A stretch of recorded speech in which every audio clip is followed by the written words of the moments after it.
You're listening to the micro version of the Savage Lovecast at savage.love.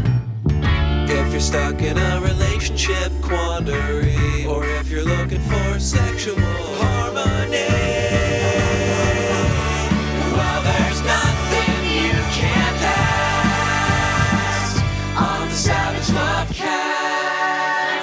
Lovecast. So it's not just here. It's not just in deep-fried MAGA America where we're seeing this trend. As John Byrne Murdoch reports in his Data Points column in the Financial Times, the political views of young men and young women, which we've talked about before on the show, are pulling apart, which could have far-reaching consequences. But it's not just happening in the United States. It's happening all over the world. South Korea, Germany, the UK, the US. Everywhere you look, everywhere you can get this data, women are becoming more liberal, more progressive, while men are becoming more conservative and regressive. Young men and women now increasingly inhabit separate spaces and experience separate cultures, Byrne Murdoch writes. And the worry is, as young men and young women inhabit separate spaces and vote for different kinds of people and hold different political beliefs, women increasingly aren't going to want to fuck with men who don't think women should have the right to get an abortion, use birth control, work outside the home, or vote. I want you to hear what Joel Webbin had to say recently. He's a prominent Republican activist in Texas, a GOP conservative activist in Texas. He's also a pastor because Texas. And here he is being interviewed last weekend about the future conservatives want. Fact. We would not have one Democrat president in the last 50 years if women couldn't vote. So I don't want women to vote because I want strong marriages. I want cohesive households. I want representative government all the way down to the family. And I also want babies not murdered. Yeah. I don't want drag queen story hour. I don't want rainbow jihad. And none of that could happen if women couldn't vote. They're always telling us what they want, and we pretend that they can't really mean it, that they must be exaggerating. No, they mean it, just like they meant it when they said they were coming for Roe, just like they meant it when they said they were coming for your birth control, that they were going to slap that pill right out of your hand. They are coming for your right to vote. Joel Webbin isn't the only right-wing Republican activist out there saying this. And this is their solution to women refusing to marry shitty men. They want to take us back to a time when a woman couldn't exist legally, socially, financially, professionally without a husband. That was a system. That was the system we had until about 50, 60 years ago. That was a system where a shitty man could always get himself a wife. And they want to bring that back. One way they're going to bring that back, doing away with no-fault divorce. So when he talks about strong marriages, note he doesn't say loving marriages. He says strong marriages, strong like a high security prison, strong as in inescapable. So a woman can't get out of a marriage, which might, give a woman second, third, or fourth thoughts about getting into a marriage with a man in the first place. All right, that's the future conservatives want. Here's the future I think conservatives are going to get. Straight women are going to get together, pool their resources, and go in on a nice house or a mansion. There are trend stories out there about this happening already. Think Golden Girls, but instead of 50-somethings, it's 30-somethings. And I think, as I've already said on the show, that some of these women are going to decide that they would rather share one good man with their best girlfriends than marry one shitty man themselves. Especially if right-wingers succeed in making those shitty marriages harder to get out of by ending no-fault divorce. Getting yourself a timeshare boyfriend or going in together with your girlfriends on a lease-to-own timeshare husband, that's going to sound better and better every time Reverend Joel Webbin opens his filthy fucking mouth. And ladies, if you're going to let go of your hang-ups around polyamory, you might want to think about maybe letting go of your hang-ups around kink. Because getting yourself a nice progressive sub guy who really wants an FLR, that's a female-led relationship, means you'll never have to wash a dish or mop a floor in your own house ever again. One of women's legitimate beefs about straight relationships is the way domestic responsibilities, household chores fall disproportionately onto the shoulders of women in opposite sex relationships, even with guys who say that they are progressive and want an equal partnership, those chores, have a way of becoming women's work. Ladies, in an FLR with a sub guy, you can flip that script. This is the future liberals want. Progressive women living in mansions with their best friends and a hot guy who literally gets a boner every time he's told to go and clean the bathrooms. Another option, and this may actually be an easier lift for a lot of women and likelier to play out over time, is women giving up on men entirely, but not giving up on sex or marriage. New polling came out over the weekend that found that nearly 30% of adult Gen Zers, people between the ages of 18 and 25, identify as queer. All right, in that surge, you will find, in those new numbers, you will find some people who identify as queer because they're demi or ace or aro or poly and hetero. But the fastest growing group, the largest single group in the Gen Z queer community, the majority of queers among LGBT Gen Zers, bisexual women. Lots of these women in the past would have grown up to identify as straight and partnered with men and married men and had families with men and done most of the housework. Going forward, a lot of these women who now identify as bisexual are going to look at the men on offer and think, I don't want a husband. What I need is a wife. All right, circling back to last week's show, we launched a neologism, polyamory, polyamorous. Tolly, that's where somebody is putting up with tolerating their partner's infidelity, from tolerare in Latin, which means to bear with, and amory in Latin also, which means love. Someone who's polyamorous is putting up with the shit their love pulls. Getting lots of discussion on social media. I think polyamorous is going to take root in our lexicon and our culture. Someone already added it to the Savage Love wiki page. That someone wasn't me. Thank you to the someone who did that. I would be delighted if someone took the time to add it to Urban Dictionary. Again, I'm not going to be that someone. I kind of want this to happen as organically as possible. And you know what? It is. And evidence that that is actually happening, the number of podcasts I heard over the last week where the hosts were talking about polyamory. Here's Nancy Rommelman, she's the first voice you hear, and Sarah Hepola talking about polyamory on the latest episode of the Smoke 'Em If You've Got 'Em podcast. Polyamory is a gateway to divorce. I mean, well, we talked about that last week, and one of the points that was made to me by a friend was that that point had been made by a therapist, and marital therapy is a self-selecting group of people. You know, these are people that are already in marital crises. You know, one of the frustrating things about polyamory or any kind of alternate marriage, because there's polyamory, which is like the trendy word for the thing that kids in Brooklyn do. And then there's what Dan Savage online has been calling tolyamory, which is tolerate polyamory. And he's like, he did this thing that was like great moments in polyamory. And it was like Bill and Hillary Clinton, Leonard Bernstein and his wife, you know, all these different people. And I wrote back on Twitter and I said, I think polyamory is basically another word for the entirety of marital history.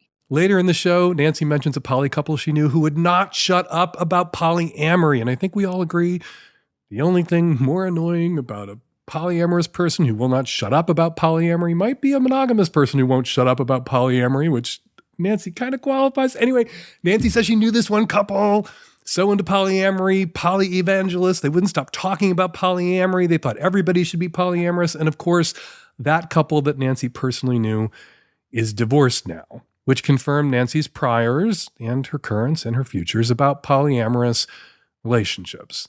Well, Nancy, I personally know two straight people who practiced monogamy and talked about it constantly and thought everybody should be monogamous like them, and they got divorced. And they were my mom and dad. Look, if we're going to run with anecdata, my parents' monogamous marriage lasted 22 years. My open marriage, we just celebrated our 29th anniversary last weekend in the most poly way possible. Terry and I were sitting in the dining room having something to eat and a chat, just the two of us, when Tom, Terry's boyfriend, came into the room and said, "Happy anniversary." And we both looked at him and said, "Wait, whose anniversary is it? What anniversary is it?"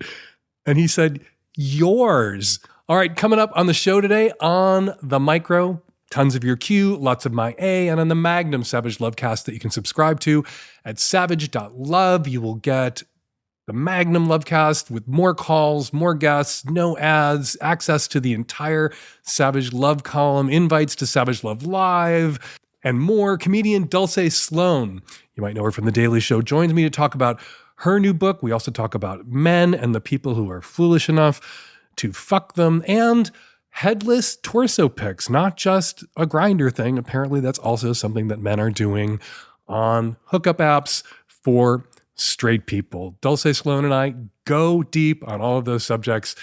That's on the Magnum. Subscribe now, savage.love. All right, let's get to the show. This episode of the Savage Lovecast is brought to you by Dipsea. Dipsea is an app full of hundreds of short, sexy audio stories designed by women for women. Get an extended 30-day free trial when you go to dipseastories.com/savage. Revolutionize your sex life with Liberator, makers of sex positioning pillows, shapes, and furniture that can help you spice things up. Get 40% off their best-selling wedge ramp combo by using promo code SAVAGE at liberator.com. Hey, Dan and Nancy. So I'm almost 38, cis-het female living in a liberal part of the country. And it's just really hard to meet people now. I tried online dating and it mostly feels inauthentic. And I've gotten to the point where I kind of feel like a stereotype. Like I'm Carrie Bradshaw in Sex and the City without a Mr. Big. I don't know. I really want to be a mother. And I hate the stereotype and truth that like time is kind of running out. I know, Dan, you've talked about like, get the fuck out of the house. Go out, even when you don't want to. And I've tried.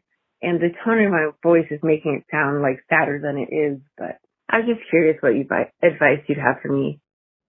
I'm going to recommend a really old movie to you. Looking for Mr. Goodbar, 1977, stars Diane Keaton as a young woman, late 20s, I think early 30s, having her sexual awakening at the moment when singles bars were suddenly a thing. And singles bars became the place that single people went to meet other single people, as opposed to marrying somebody from down the block, like Damona Hoffman talked about when she came on the show to discuss her book, F the Fairy Tale.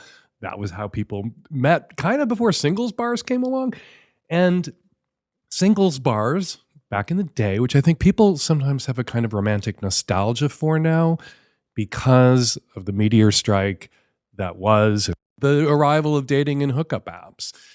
Singles bars had their issues. And I just want people who complain endlessly about dating apps to put them in perspective. It wasn't like back in the day, your parents set you up with somebody from down the block and it was true love and it was frictionless. And it wasn't like back in the day when the singles bar scene took off in the 70s that you went to a singles bar and everyone was polite and kind and you had a good and frictionless experience on the way to finding somebody that you could be with. And yet people have this expectation that dating apps, hookup apps, which is really where people meet these days, should be like the singles bars used to be, or getting set up by your brother with a friend of his used to be, but really never was, frictionless and only a font of positive experiences that made you feel better about yourself. And it's never been the case. Dating is and always has been and always will be a kind of a nightmare because you have to go out there, make yourself vulnerable, and then discover during the dating process whether the person that you opened yourself up to is someone that you like, is someone decent and kind that you're attracted to sexually and kind of enjoy hanging out with, and you like the taste of their spit and don't mind the smell of their farts. And that takes time, and that very few people are lucky enough to meet that person the first time. And not that person, that one person. There is no the one. There's only tons of 7.8s that you can round the fuck up to the one. Some people go out and they meet at 7.8 right away. And we're all jealous of those people. The rest of us, we have to go and go and go. And we have to, once more onto the breach, dear friend, we have to throw ourselves back out there on the dating apps and leaving the house and doing things if we want to find a partner. And you should call her. Now, I'm going to specifically address your situation. You just be really blunt and straightforward about what it is that you want. You're 38 years old. You want commitment and love. You want a child. You want a family. And you want a man who wants those things too. Put that out there. You will repel instantly a lot of men who do not want those things. Those are the men that you should be anxious to repel. And you may attract some men who want those things. And dating apps, hookup apps are where the boys are now. They're also out of the house, moving through the world. People have chance encounters. You should. I'm always urging people to move on both or all fronts. Fronts are a spectrum, not a binary. So get on the dating apps, join clubs, leave the house, hang out with friends, make sure friends know that you're single and looking, and build a life for yourself that makes you happy whether you ever meet someone or not. We all arrive single. We all risk going out single because even if you're happily partnered for a while, divorce happens. Rarely do two people die at the precise same moment together.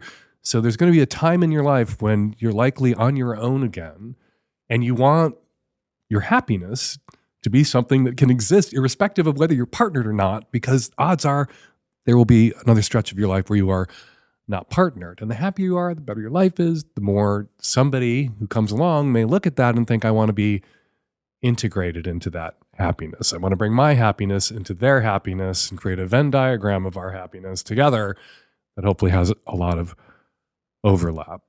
Now, maybe for you, creating that life for yourself where you are happy and feel fulfilled, whether you have a partner or not, would involve going ahead and having the child or children that you want to have as a single person. There are lots of people out there who have created their own families, had kids without waiting around for a partner. And then some people have had kids solo. I'm not suggesting that kids are bait, had kids solo. And then once they moved into the parenting universe, Parentlandia, met other people who were single parents and wound up creating a blended family. You just never know where you're going to wind up if you go pursue the things that you want, whether or not there's anybody standing beside you right now who seems to want those things too. So if you can swing it, if you have that village, because it really does take a village, if you have a community of people around you who would support you and be there for you, and financially in this country, you can swing it. 38 years old, you want to have your own kids. Stop waiting. Hi, Savage Love. Is it time for a poly backlash? I've just put on indefinite hold a long-distance open relationship of 1.5 years, tired of my other half's constant search for new sensations, often right in front of my nose. Perhaps sometimes he'd rather have bad sex with a newbie, shout out to Viagra, than awesome sex with someone he professes to love. I would have enjoyed the likes of threesomes with him, but he's not into those, with partners, too uncomfortable, or complete strangers. Nonetheless, we would share tales of our shenanigans with each other and in quite some lewd detail. Last summer, I hooked up with a random hot Mexican in my city, and it seemed to really irk him. Unusually for him, he's not prone to jealousy, unlike me. Next thing, a three-way WhatsApp convo between us all became too exasperating for me, so I bailed, and hey presto, I discovered they've privately arranged a 2-week sojourn alone at my partner's without my consent. Well, for them to get to a place of mutual understanding between four walls, remember they didn't know each other, and in the sack, and Lord knows they tried in the sack, put a huge strain on me, an old maid 1,000 miles away. And because I clearly was wounded, but wasn't allowed to show it by what seemed an emotional coup d'etat, I was, quote-unquote, to blame for their tension. Meanwhile, my precarious trust issues went through the roof, and here we are on a necessary, if heartbreaking, break. My point is, how satisfying are poly relationships, ultimately? I found the amount of mental gymnastics required to process people's behaviors, selfishness, and find a place of acceptance so time-consuming and energy-sapping. To put this into context, I was previously in a 14-year relationship with a basic don't ask, don't tell dynamic worked wonders. I cheated, Let's assume he did the same, but does it matter? He never knew. I didn't let it overpower our relationship. We went to sleep contentedly in each other's arms at night. The argument is poly is honest, poly is good, cheating is bad.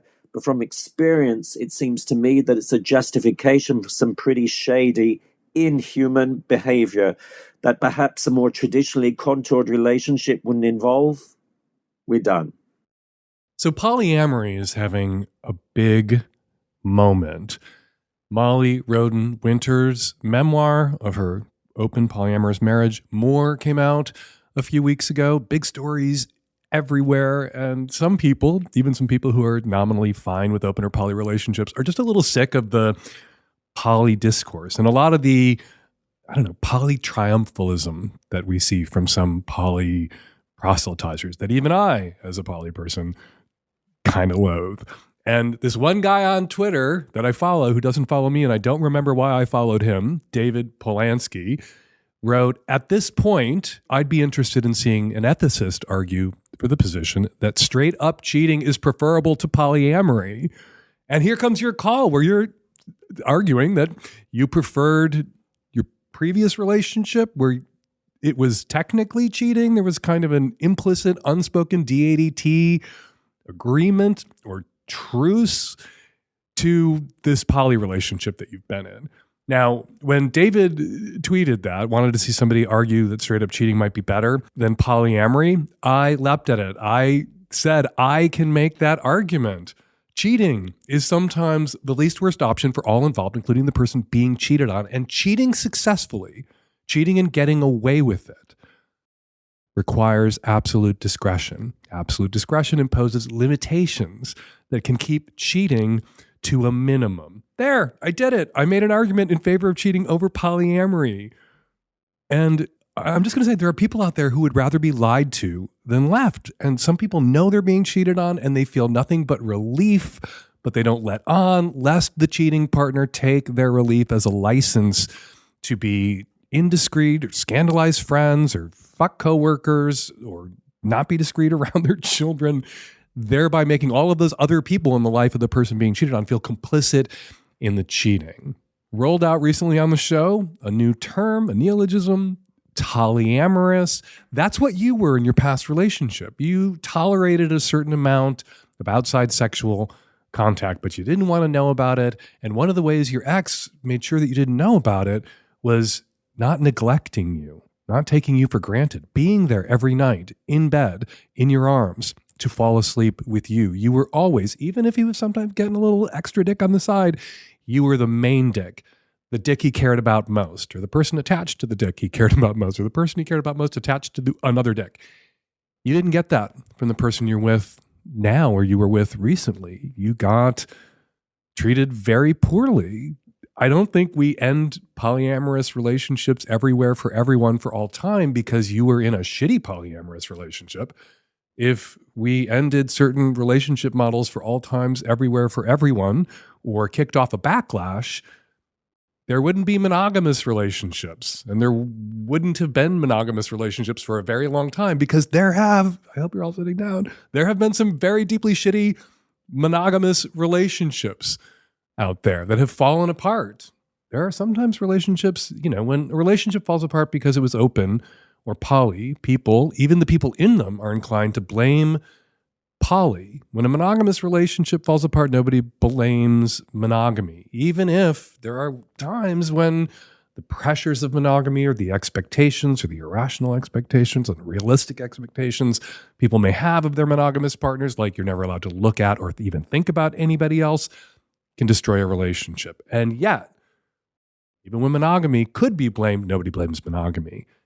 But when a couple is open or had a three-way, we're polyamorous, and it doesn't work out, people blame the polyamory. Even the people who are doing the polyamory, like you, caller, are inclined to blame the polyamory rather than blaming that asshole, that inconsiderate, lying asshole who treated you like shit and shipped some of that shit with the excuse of, the cover of, the poly relationship.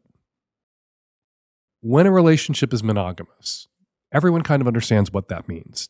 These two people only have sex with each other. Closed, sexually exclusive relationship. An open relationship is a negotiation. And it can take many, many forms, including an explicit DADT agreement. But people can put limits. People can say, you know what? I'm up for open or poly, but not at this pace. Not open and poly, not so much fucking other people that I feel like the lowest fucking priority. And my emotional needs or my sense of emotional safety isn't prioritized in your rush to get somebody else's dick in your mouth. And that's what you weren't getting in this relationship. You weren't his priority emotionally. You weren't emotionally or sexually safe with him. Not because you were polyamorous or he was polyamorous, but because he was an asshole. And you need to break up with him. Maybe your next relationship will be monogamous. Maybe your next relationship will have an explicit ENMDADT agreement. Maybe your next relationship will be poly in a way that you feel safe and comfortable and joyful about.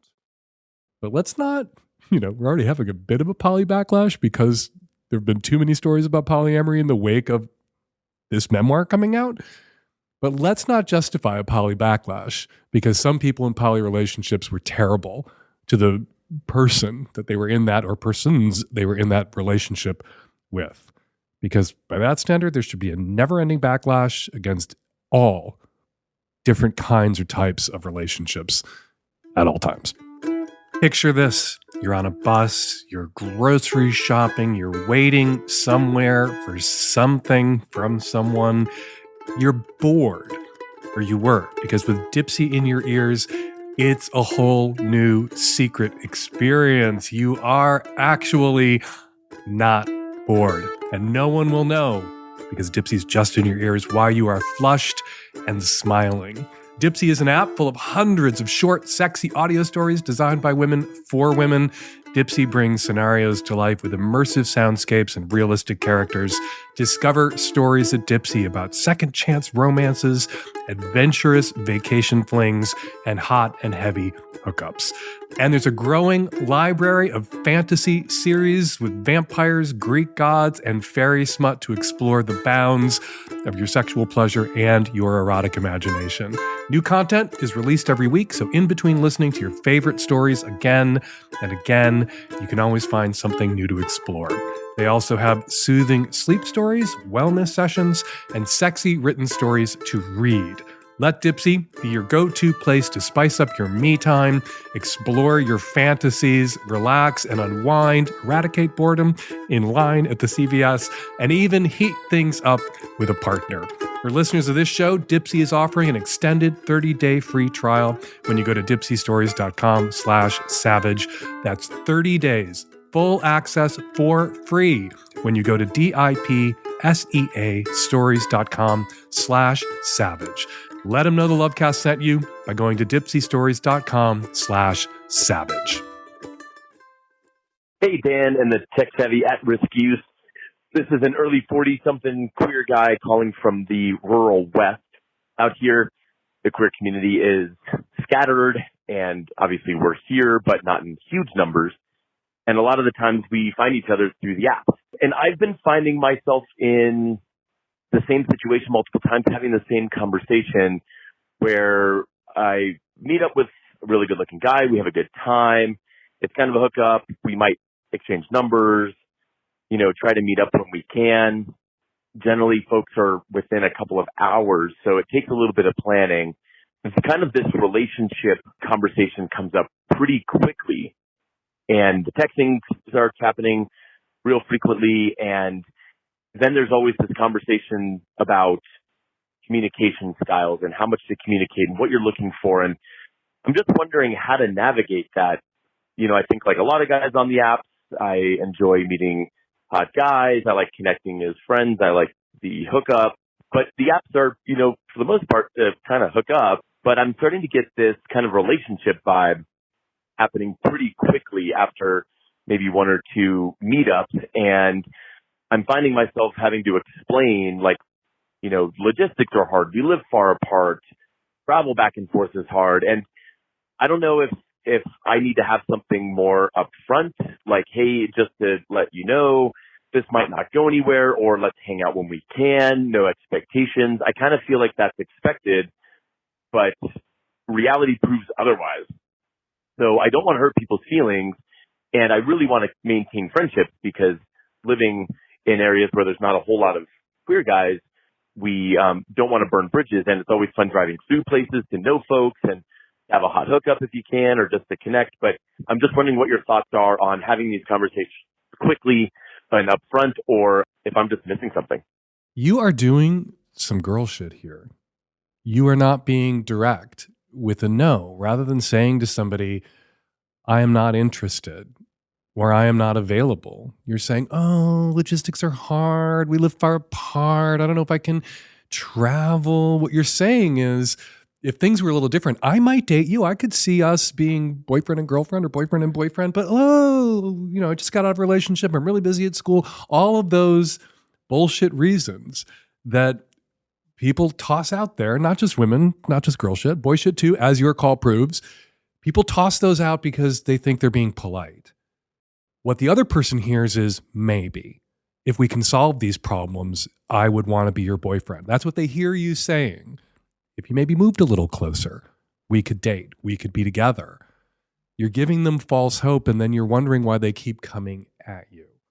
Be direct, be honest. Put it right on your fucking hookup app profile. Hey, always looking for a hot hookup, totally down to be friends with benefits, lonely out here in this rural area for gay men, but not interested in a boyfriend or dating. I am not looking for love. Always open to friends. And then you're not going to have these conversations about communication styles, or get butt-sore text messages from somebody whose text you didn't respond to instantaneously, which is an expectation people tend to have when they're texting with someone that they feel that romantic attraction or hope for. So just put it out there. Just be honest. Just be direct. No more deflecting. You say you don't want to hurt people's feelings and you want to maintain these relationships, but when you say things that give people false hope, and then they realize later that you weren't direct with them, even if what you thought you were doing was being kind, essentially saying, it's not you, it's me, or it's not you, it's the distance, or it's not you, it's my new job, or I just got out of school, or I just got out of... No. That hurts people's feelings, because on top of rejection, they feel played. And man, love is blind. I wish everybody, when they heard, oh, I'm just so busy at school, I can't really date right now, that would auto-translate into their head when somebody says, not you, it's me, it's you, it's me. It's not going to work out. They don't want me. That's what that means. It's code. And you have to be able to read it. But you know what? People can't read it, or often don't, and then get hurt. So don't draw it out. They get hurt worse if they have to figure it out later that you were saying no. Just say no. And the apps, you can say no right there in the headline on your profile. This episode of the Savage Lovecast is brought to you by Liberator. Deepen your connection and get creative and get comfortable in the bedroom by adding Liberator to your erotic playground. Liberator ignited a sexual revolution 2 decades ago, driven by a mission to liberate couples from bedroom boredom. They created epic shapes and furniture like the wedge ramp combo, the SE Love Lounger, the Bonbon Toy Mount, and the Fascinator Throw, all specially designed for better sex. All also proudly made in America from high-quality materials like furniture-grade foam, plush microfiber, and premium leather. Liberator goods are built to last a lifetime. The shapes and furniture raise the booty for better access, especially for oral and anal, plus support the hips, knees, and back for deeper penetration and better stamina. They give you increased mobility when transitioning positions and make advanced positions more accessible. Hello, wheelbarrow, for all. Even better, they don't collapse under your weight or wild sex like regular bed pillows do. With deeper penetration, expertly angled access, and solid stability, you stimulate more zones than ever before. You get deeper than ever before. Hit the P spot, hit the G spot, hit the A spot. Give your lover extended oral sessions without getting neck strain. Add your favorite toys to Liberator's toy mounts for solo fun or dual pleasure with your partner. Liberator is offering 40% off the best-selling wedge ramp combo just for listening to the Lovecast. Act fast and use promo code SAVAGE on their website. You'll join a million satisfied customers. If you're ready to ditch your boring sex routine, if you want to try out some new positions, or you want to be more comfortable in the positions you've always enjoyed, deck out your sex room with Liberator. Head on over to Liberator.com, use the promo code SAVAGE, let them know the Lovecast sent you. Invest in your sex life. It's worth it. Liberator has the ultimate bedroom adventure gear, and they're a proud sponsor of the Savage Lovecast. Hey, Dan. My girlfriend and I met in back of my family business about 2 years ago. She lives next door. It started as a friendship and moved on to lovers. She's much younger than me, but I'm a very spry 60-year-old. We have great chemistry, mind-blowing sex, and lots of fun together. I had no sex for the last 20 years of my 27-year marriage. My wife booted me out of the house when she found out. She said it was more than sex, it was a relationship. And I guess that's true. Now my ex-wife forbade her from entering our shop.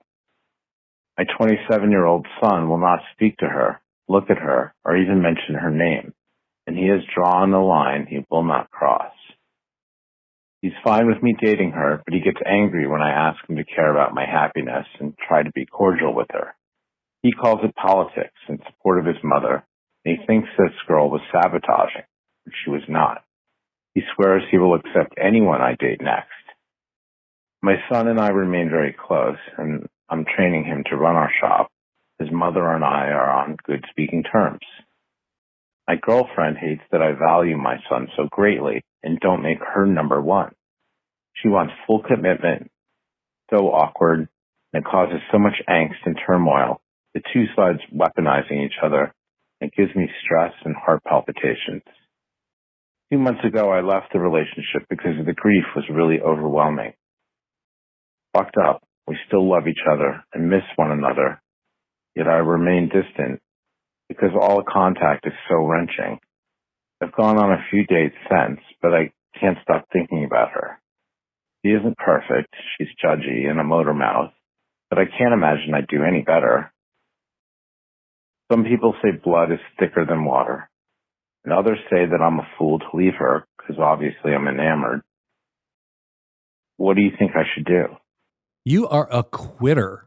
You gave up too early. It had been 24 months of this drama and grief.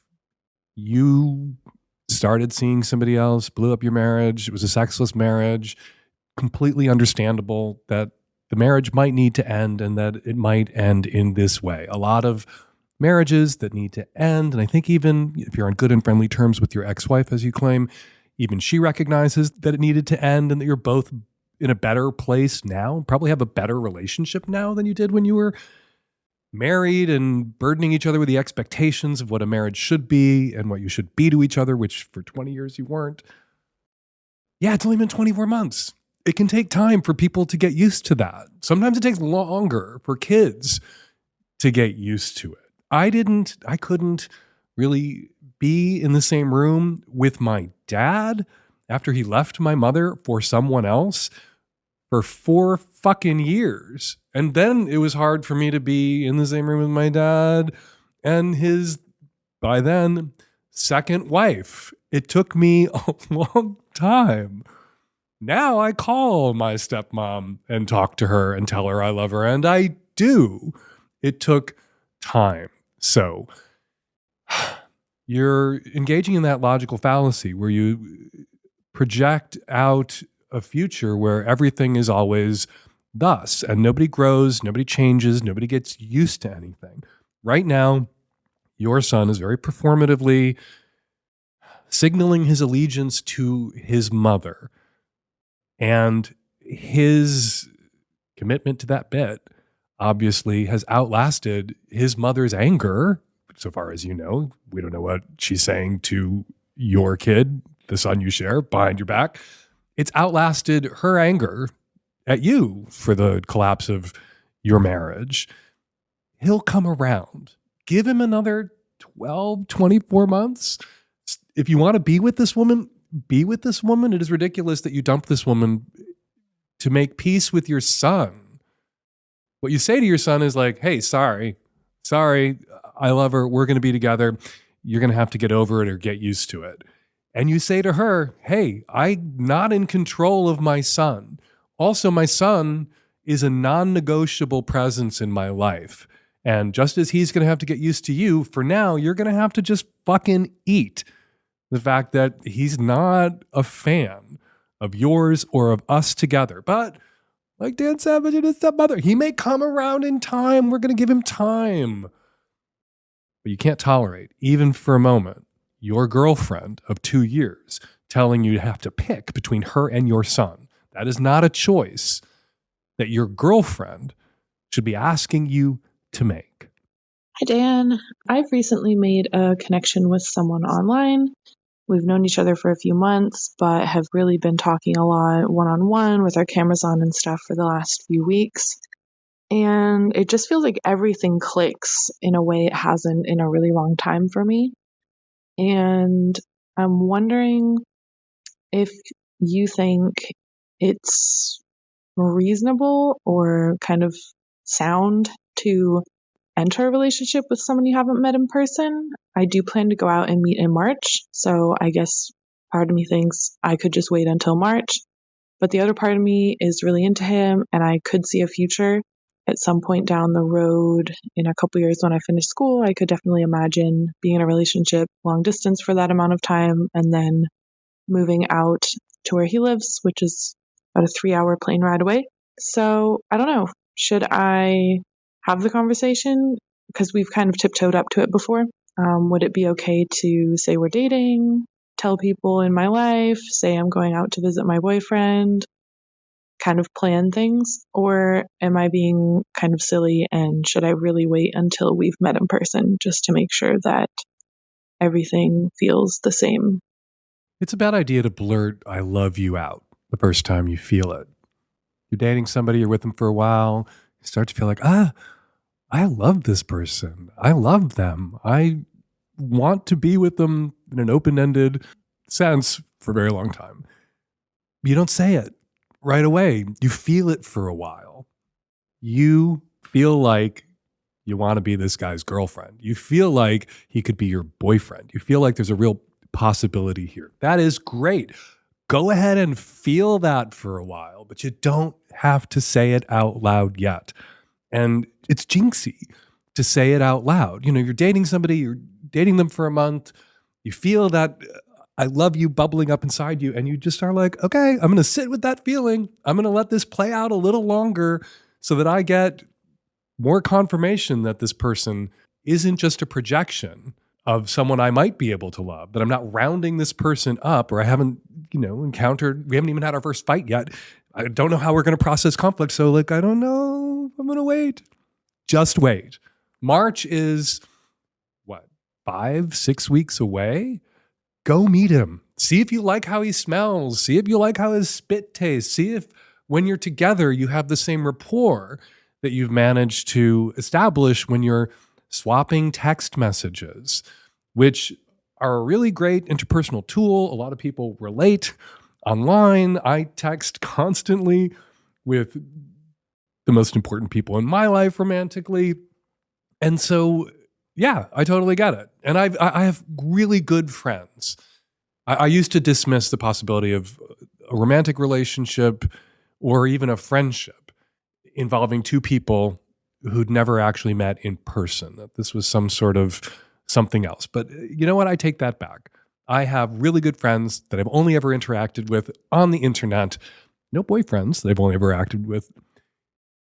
And while I'm willing to allow that a friendship can grow from that, I really do think there has to be at least one fucking face-to-face meeting before you can slap the boyfriend-girlfriend romantic relationship label on it.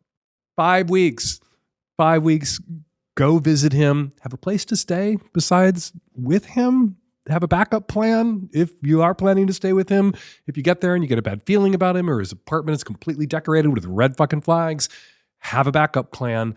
But if it feels right once you're there, you like the taste of his spit, like how he smells, you have as good a rapport in person as you do online, then you can think about going home and letting everybody know that you're super excited about this guy who might be your new boyfriend. All right, before we get to this week's listener response calls, I want to share a couple of listener comments about last week's show posted at savage.love. Says JPEG, hey Dan, just wanting to touch base about the caller who asked about swingers and pineapples.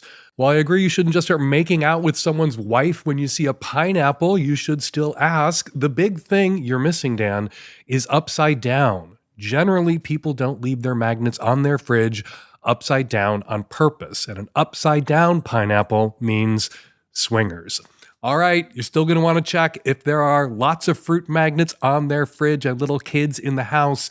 It might not have been mom and dad who turned that pineapple magnet on that fridge upside down. Still going to have to use your words and ask the dreaded direct question. Says Allie, for the caller who called to complain about his sex life tanking after his wife quit drinking because she has ulcerative colitis, she may be in too much fucking pain to fuck him with abandon. Chronic illnesses are mentally and physically taxing, and experiencing symptoms like painful bloody diarrhea tend to be libido killers, especially when it comes to anal. He should consider asking her how she's feeling as a part of that convo he wants to have about missing blowjobs and butt sex.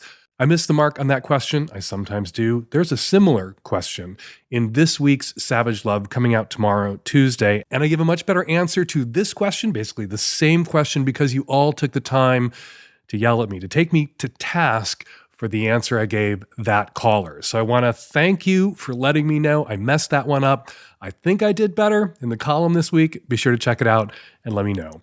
This one came in via email from Doug. I love the injection of polyamorous into the English language, and it sparked another word for me. How about polyamorous? This is what happens when you practice non-monogamy, but without the knowledge or permission of your primary partner. Polyamory. All right, Doug, cool your jets there. Haven't even gotten polyamorous fully rolled out and injected into the English language yet. We can work on polyamorous after I get polyamorous into the OED, along with pegging. All right, for more listener comments and more of my responses, check out Struggle Session.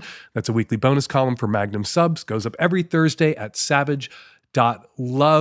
And at the end of every Struggle Session, I share the reader-nominated Muppet-Faced Man of the Week. You're going to want to subscribe, if for no other reason than to see who the Muppet-Faced Man of the Week is. All right, on to listener response calls. To the woman that called in about the guy that didn't give her a hug after 3 dates, just want to let you know, I do the same thing on normal dates. And I usually wait to make a move until after 3 dates. And it's because I don't want to get considered a creep. I have lots of female friends who complain to me all about the men that are just all over them from the word go on the first date. I don't ever want to be like any of those men. I don't ever want to be even thought of like those guys. So I found, for my own sanity and the safety and well-being of my date, that I usually don't make any kind of physical move until after 3 dates. No hugs, no kisses, no nothing, unless there is a clear, enthusiastic request on the part of the woman for me to make a move. Now, what I will do is tell the woman straight up on the first date that I don't hug, I don't kiss, I don't make any kind of contact, because I want to get to know them. So do with that what you will. Hi, Dan. I'm calling in about the man whose wife recently was diagnosed with ulcerative colitis and can no longer drink alcohol. And he was really upset that it was impacting his sexual pleasure. And I'd like to ask him, what questions has he asked his wife about how she's feeling with the diagnosis of a rare chronic disease that's most oftentimes progressive, with what she's going through with the symptoms that ulcerative colitis has brought to her life, and how she's feeling overall with that diagnosis being brought into her reality. It seems like he is selfish beyond belief, and I appreciate the type of nuanced conversation that we were trying to direct, but I think the first question he needs to ask her is, how is she feeling and how is she doing? Not, will you suck my dick on the family vacation? This is a caller response for the caller whose wife began transitioning and he wasn't quite sure how to live with it long term. I fell in love with someone, got married after 2 years. They came out as non-binary a year after, and then as trans male the year after. 2 years later, they had their top surgery, and they've been on testosterone ever since. And I can say from personal experience, in the long run, you do end up falling in love with the person on a deeper level. If physically things aren't always there, that's exactly what porn and fantasies are there for. But also just the person that you spend the most time with, you can in fact fall deeper and deeper in love. And we're going to leave it there. We have 3 ways for you to get us your questions and your comments for future shows. You can record your question or comment at savage.love/askdan, or you can make a voice memo app on your very own phone and email us your question or your comment to q@savage.love, or you can call us on our landline. Yes, we have one of those. And leave us a message at 206-302-2064. Our next Savage Love Live, a Zoom Hangout Q&A session for our Magnum Savage Lovecast subscribers, goes down on Valentine's Day, February 14th, noon Pacific time, whatever that is, 3 p.m. East Coast time. Magnum sub, you will get the email in your inbox on the morning of Savage Love Live, February 14th. And tickets are going fast for Hump 2024 Part 1, the first in our 2-part, we used to call Hump our Dirty Little Film Festival. Now that Hump is coming to you twice a year, we have more than 50 films in Hump this year, Part 1 and 2. It's not so little anymore. Tickets for the spring show, Hump Part 1 2024, going fast at humpfilmfest.com. Get yours now. Follow me on Instagram and Threads at Dan Savage. Follow me on Blue Sky at Dan Savage. And I am still lurking in the bad place at Fake Dan Savage. Follow Dulcé Sloan on Instagram and Threads at Dulcé Sloan. That's DULCESLOAN. And for all things Dulcé, go to dulcesloan.com. The Savage Lovecast is produced every week by Nancy Hartunian, and me and Nancy and the tech-savvy at-risk youth will all be back at you next week with another installment of the Savage Lovecast. Thank you for downloading. Hey, thanks, but no thanks to your face.